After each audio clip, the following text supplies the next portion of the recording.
کرے، فرما برداری کرے. جائز کام جتنے ہیں اس میں اپنے شوہر کی فرما برداری کرے، کہ شوہر جو حکم جائز کام کا دے وہ فوراً کرے. آگے شریعت نے یہ حکم دیا ہے کہ شوہر کی حیثیت سے زیادہ مطالبہ نہ کرے. وہ بیچارہ ایک دیہاڑی کرتا ہے، گزارا ہو جاتا ہے، اور یہ اس کے جو حیثیت ہے اس سے زیادہ کی ڈیمانڈ کرتی رہتی ہے، چیزیں مانگتی ہے، کپڑا اس سے زیادہ. اپنے شوہر کی حیثیت دیکھ کر اس کے مطابق اس سے مانگا جائے، یہ شریعت نے حکم دیا ہے عورتوں کو. اور شوہر کی اجازت کے بغیر کسی کو اپنے گھر میں نہ چھوڑے، غیر محرم مردوں کو شوہر کی اجازت کے بغیر. شوہر اجازت دے پھر چھوڑ سکتی ہے. شوہر کی اجازت کے بغیر یہ ہم تو اس کو نہیں سمجھتے کہ پردہ کیا ہے، حالانکہ یہ بھی فرض ہے، اللہ کا حکم ہے. چچا زاد بھائی اس سے پردہ چاہیے، مامو زاد بھائی اس سے پردہ کرنا چاہیے، خالہ زاد بھائی اس سے پردہ ہے، پھپھی زاد بھائی اس سے پردہ ہے، اسی طرح سالے ہیں ان سے پردہ ہے، تو بہنوئی ہے ان سے پردہ ہے. ان کو ذہن نشین کرے اور ان پہ عمل شروع کرے، تاکہ ہم اللہ کے اس فرض کو، اس حکم کو، اس پہ عمل شروع کر دے. اگر ایک گھر میں رہنا ہے، مجبوری ہے، تو پھر مجلسیں نہ کرے، اپنی ضرورت کے کام کر کے پھر اپنے کمرے میں جائے. مجلس بیٹھنا، باتیں کرنا، اس سے اللہ نے، اللہ کے نبی نے، اللہ کی شریعت نے منع کیا ہے. تو یہ بہت ضروری باتیں ہیں، اس کو سمجھنی چاہیے. فرمایا کہ شوہر کے اجازت کے بغیر اپنے گھر سے عورت نہ نکلے. جب تک یہ بغیر اجازت کے شوہر کے گھر سے نکلی ہے، بغیر اجازت، جب تک واپس نہیں آئی ہے اپنے گھر میں، اس وقت تک اللہ کی رحمت سے یہ عورت دور ہے. اس وقت تک اللہ کی رحمت اس پہ نہیں ہے، بلکہ اللہ کی ناراضگی. اور شوہر کی اجازت کے بغیر شوہر کا مال بھی استعمال نہ کرے، شوہر کا مال بھی استعمال نہ کرے. اجازت لے پھر صدقہ کرنا ہے، اپنے رشتہ داروں کو دینا ہے، شوہر کے رشتہ داروں کو دینا ہے، وہ اس کے بعد پھر خرچہ کرے. اگر بغیر اجازت کے کرتی ہے تو اس کے بارے میں قیامت کو پوچھ ہوگی.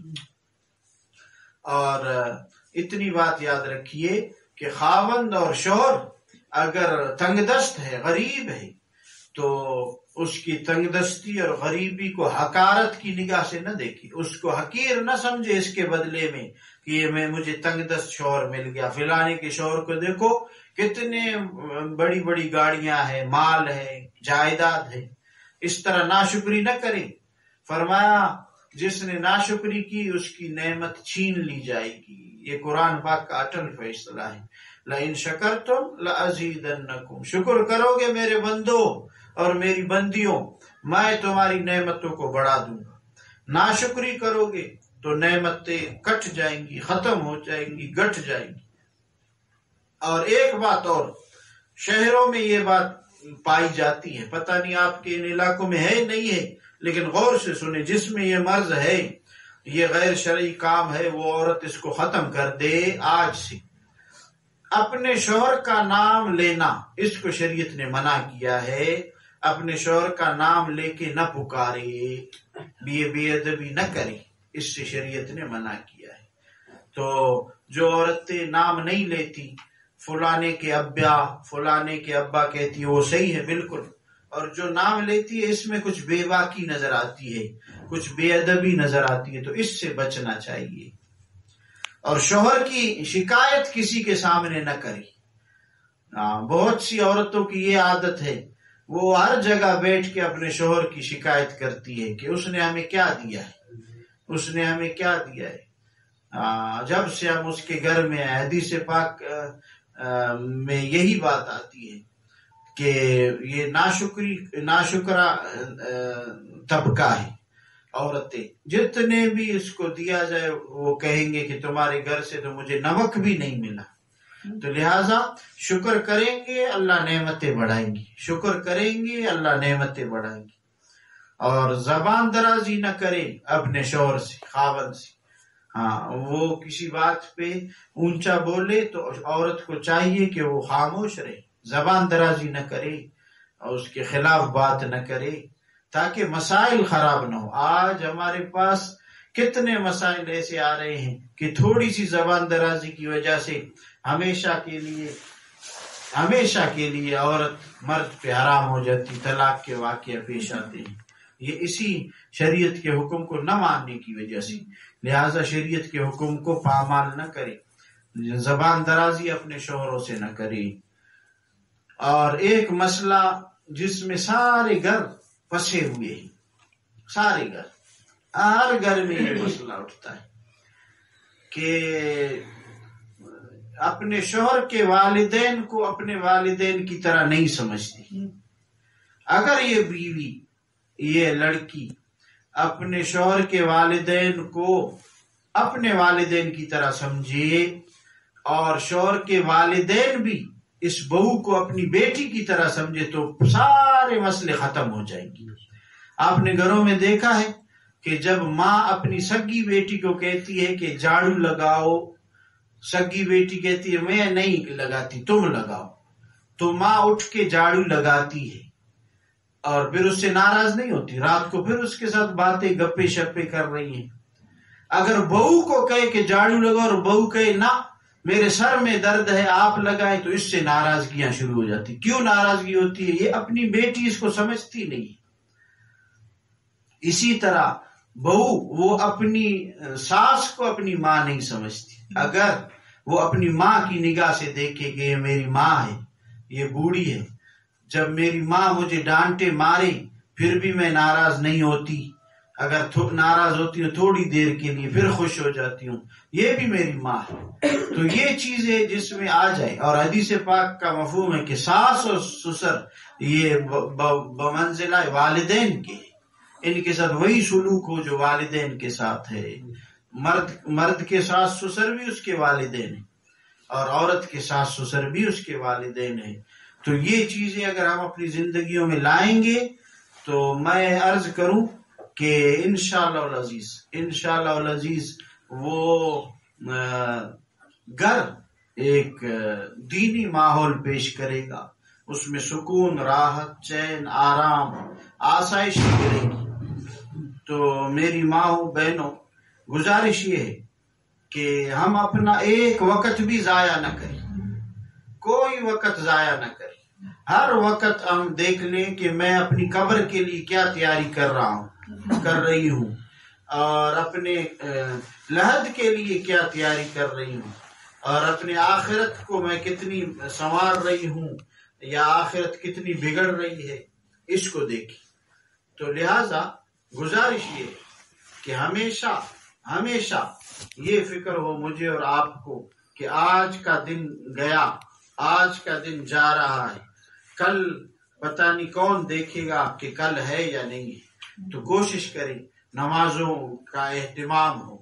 ہاں، یہ نہیں کہ ایک نماز پڑھ لی ایک چھوڑ دی، نہیں، نماز مکمل اس کی پابندی ہو اور دعائیں کرنا سیکھے. آج عورتیں ہاتھ اٹھا کے فوراً منہ پہ مل دیتی ہے، نہیں، دعاؤں میں آدھا گھنٹہ، ایک گھنٹہ، 40 منٹ اپنے اللہ کے پیارے ناموں کے ساتھ اسے پکاری. اے اللہ میرا یہ کام بھی کر دے، اے اللہ میرا یہ کام بھی کر دے، اے اللہ مجھے یہ پریشانی ہے یہ بھی دور کر دے، اے اللہ میری یہ تنگ دستی ہے یہ بھی دور کر دے. اور چاشت، اشراق، اوابین، تہجد، اس کی پابندی بھی ہو اور قرآن پاک کی تلاوت ہو، یہ بھی کریں.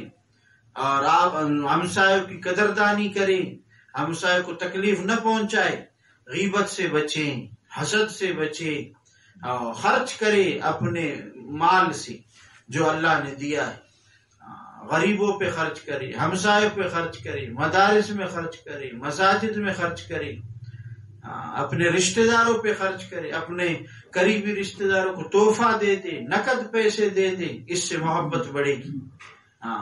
اور گھر میں ایک دوسرے کو سلام کریں، سلام سے محبت زیادہ ہوگی.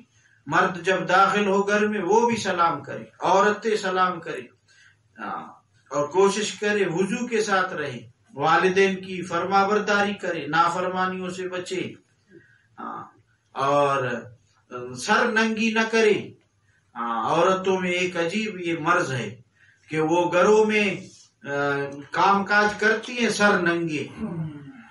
فرمایا جس عورت نے سر ننگا کیا، خواہ گھر میں مرد ہے یا نہیں، گھر میں مرد ہو یا نہ ہو، سر ننگا کیا، رحمت کے فرشتے اس گھر سے نکل جاتے ہیں، اور رحمت کے فرشتے نکلتے ہی پھر شیطان اپنا اس کو اڈا بنا لیتے ہیں، پھر شیطان جیسے چاہیے گھر والے اسی طرح چلتے ہیں۔ تو لہٰذا یہ کہنا کہ ادھر کوئی میرا شوہر نہیں ہے، بھائی نہیں ہے، والد نہیں ہے، میں سر ننگی کر کے گھوموں پھروں، یہ غلط ہے، اس طرح نہ کرے۔ جو عورت یہ چاہتی ہے میرے گھر میں برکت ہو، تنگ دستی دور ہو، وہ سر ننگی نہ کرے۔ تو لہٰذا کوشش یہ ہو میری ماں و بہنوں، اور مہمان آئے اس کو بوجھ نہ سمجھے اپنے اوپر، بچوں کو دعائیں سکھائے کہ کھانا کھانے کی دعا کیا ہے، کھانے سے پہلے ہاتھ دھوئے، کھانے کے بعد ہاتھ دھوئے، اور کوئی آپ سے مانگنے کے لیے کچھ آ جائے اس کو جتنا ہو سکے دے دو، جھوٹ خود نہ بولے، اور بچوں کو اپنے جھوٹ سے بچائے۔ ایک مرض اور ہے عورتوں میں، اپنے ٹائم پاسی کے لیے آج کل موبائلوں میں یا MP3 میں میموری ڈال کے گانا سنتی ہے۔ یہ اس کے سزا آپ سن لیں کہ جو سروز اور گانا سن کے خوش ہو، اللہ تبارک و تعالی اس کے زندگی کو تنگ کر دیتے۔ ایک بات، دوسری بات اس کے خاتمہ ایمان پہ نہ ہونے کا خطرہ ہے۔ دوسری بات حدیث پاک میں ہے کہ اس کے دل میں نفاق اللہ پاک اٹھائیں گے، نفاق، منافق۔ اور یہ گانا سننے والے کو قیامت کے دن اللہ رب العزت اس کے کانوں میں یہ سرف کو گرم کر کے اس لوہے کو اس کے کانوں میں ڈال دیں گے۔ یہ ساری اس ایک گانا سننے کے عذاب اور نقصانات ہیں۔ تو لہذا میری ماں اور بہنوں، یہ بہت مختصر زندگی ہے، اللہ تبارک و تعالیٰ نے مجھے اور آپ کو موقع دیا ہے، اس کو غنیمت سمجھے، اس مدرسے میں اپنی بچیوں کو داخل کرائے تاکہ وہ آپ کی آخرت کا سرمایہ بن جائے۔ اس مدرسے میں اپنی بچیوں کو داخل کرائے، وہ قرآن پڑھیں گی، آپ کی آخرت بنے گی۔ جو بچہ یا بچی قرآن پڑھنا شروع کرے تو اللہ تبارک و تعالی فرماتے ہیں کہ میں اس کے والدین کو عذاب دوں، یہ میرے شان کے مطابق نہیں ہے۔ اس کا بچہ، اس کی بچی کہہ رہی ہے کہ اللہ رحمان ہے، رحیم ہے، مہربان ہے، اور میں اسے سزا دوں، یہ میں اس قابل نہیں ہوں کہ وہ مجھے رحمان بھی کہے، رحیم بھی کہے، میں اس کے والدین کو سزا دوں۔ تو میری ماں اور بہنوں، گزارش یہ ہے کہ یہ زندگی عارضی ہے، آخرت کی تیاری ہے، آخرت کے لیے جانا ہے، آخرت کے لیے ہم نے اللہ کے سامنے پیشی ہے، اللہ کے سامنے اٹھنا ہے۔ تو ان رواجوں کو چھوڑ دے، رواجوں کو قتل کرے، ختم کرے، اللہ کی شریعت کو سامنے رکھے، آپس میں بیٹھے اللہ کی میٹھی میٹھی باتیں کرے، اللہ کے دین کی باتیں کرے، آخرت کی باتیں کرے، درود شریف پڑھے، تسبیح ہاتھ میں ہو، ذکر کرے، سبزی کاٹ رہی ہیں اللہ کو یاد کرے، جھاڑو لگا رہی ہیں اللہ کو یاد کرے، کھانا پکا رہی ہے اللہ کو یاد کرے، درود شریف پڑھے، رحمتوں کی برسات ہوگی، آپ کے گھر سے ہر قسم کی بیماریاں، پریشانیاں، یہ سب ختم ہوں گی۔ مبارک ہے وہ بچیاں جن کی آج شال پوشی ہے، ان کے والدین کو بھی مبارک ہو، ان کو مبارک ہو، اس مدرسے والوں نے جو پڑھایا ہے اللہ ان کے آخرت کا ذخیرہ بنائے، یہ مدرسہ ان کے قبر اور حشر کے لیے ایک بڑا ذخیرہ اللہ بنائے۔ تو لہٰذا جن کی بچیاں آج تک یہاں نہیں پڑھ رہی ہیں ان سے گزارش ہے وہ اپنی بچیاں داخل کرے تاکہ آخرت ان کی بھی بنے، آپ کی بھی بنے۔ اپنے گھروں میں اپنے شوہروں کو کہے آپ کے لیے حدیث پاک پڑھے، تعلیم کرے۔ میں نے یہاں عرض کیا تھا کہ اس مدرسے میں ہفتہ وار عورتوں کے لیے بیان کی ترتیب ہو، اللہ کرے یہ شروع ہو جائے یا شروع ہو چکا ہے تو یہ ترتیب ہو، یہاں یہ بیان شروع کریں گے، آپ سب عورتیں ہفتے میں ایک وقت مقرر کر کے اس میں آ جائیں، اللہ کی باتیں سنیں، اللہ کی بڑائی سنیں، اللہ پاک کے دین کے باتیں سنیں تاکہ دل ہمارا نرم ہو جائے، اس عارضی دنیا سے دل ٹوٹ جائے، آخرت والی دنیا کے لیے ہم لپکیں، کوشش کریں، محنت کریں۔ تو انشاءاللہ اس کے لیے یہ ہمارے بیعت کی ترتیب ہے، یہ مفتی صاحب نے بتایا کہ الحمدللہ کچھ مستورات تیار ہے، وہ ذکر لینا چاہتی ہے تو میں بیعت کے الفاظ عرض کروں گا، توبے کے الفاظ ہے، وہ آپ سب برکت کے لیے کہیں، جو بیعت ہونا چاہتے وہ خصوصاً کہیں، دوسرے سب برکت کے لیے یہ الفاظ کہیں تاکہ ہم سب توبہ طائب ہو۔ میرے ساتھ پڑھتے رہیے۔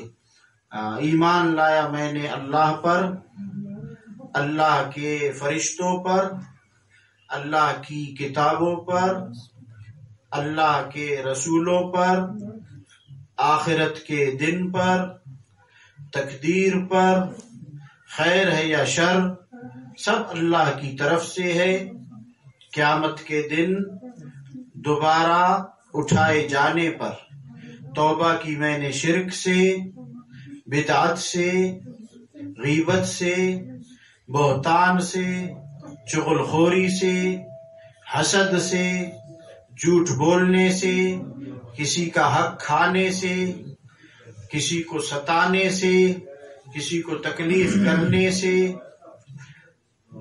ہر قسم کے چھوٹے بڑے گناہ سے میں نے توبہ کی۔ یا اللہ یا اللہ یا اللہ میری توبہ قبول فرما، مجھے اپنے نیک بندوں میں شمار فرما، میرا خاتمہ ایمان پہ فرما۔ یہ آپ نے الحمدللہ توبے کے کلمات کہے ہیں۔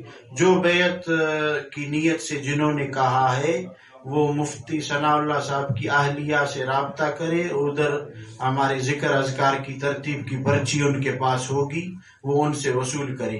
عام مستورات کو میں نے پرچیاں دی ہے، وہ عام مستورات کے لیے جنہوں نے جو بیعت نہیں ہوئی ہے ان کے لیے بھی ہم نے کاغذ دیے ہیں، اس کے مطابق آپ اپنے ذکر اذکار کریں، انشاءاللہ بہت فائدہ ہوگا اور اپنا وقت قیمتی بنائیں۔ آج جائیں اور گھروں میں کہیں کہ ہم اللہ کے بن کے آ گئی ہیں، ہم اللہ کو ناراض نہیں کریں گے، اپنے رواجوں کو ٹھوکر مارے، اپنے آخرت کے بارے میں سوچیں اور آخرت کے ثمرہ کے بارے میں سوچیں، اللہ کی جنت جو ہمارے لیے اللہ نے بنائی ہے اس کی فکر کریں، اپنے بچوں پہ رحم کریں، یہ ٹی وی کی لعنتوں کو اپنے گھروں سے نکال دیں، اللہ کی طرف رجوع ہو اور تلاوت ہو، ذکر ہو، ہمیشہ آپ کے گھر سے قرآن کی آواز اٹھے، آپ کے گھروں سے تلاوت کی آوازیں اٹھے، آپ کے گھروں سے ذکر اذکار ہو، یہ کھجور کی گٹھلیاں ہیں وہ جمع کر کے اپنے پاس رکھے، اس پہ درود شریف پڑھے، استغفار کرے، سارے گھر والوں کو جمع کرے کہ آ جاؤ آج اپنے نبی کے لیے درود پڑھتے ہیں، رحمتیں آئیں گی انشاءاللہ۔ اب دعا کرتے ہیں اللہ پاک آپ سب کے آنے کو قبول کرے اور اللہ تبارک و تعالی ہمیں ان باتوں پہ عمل کرنے کی توفیق عطا فرمائے۔ الحمدللہ۔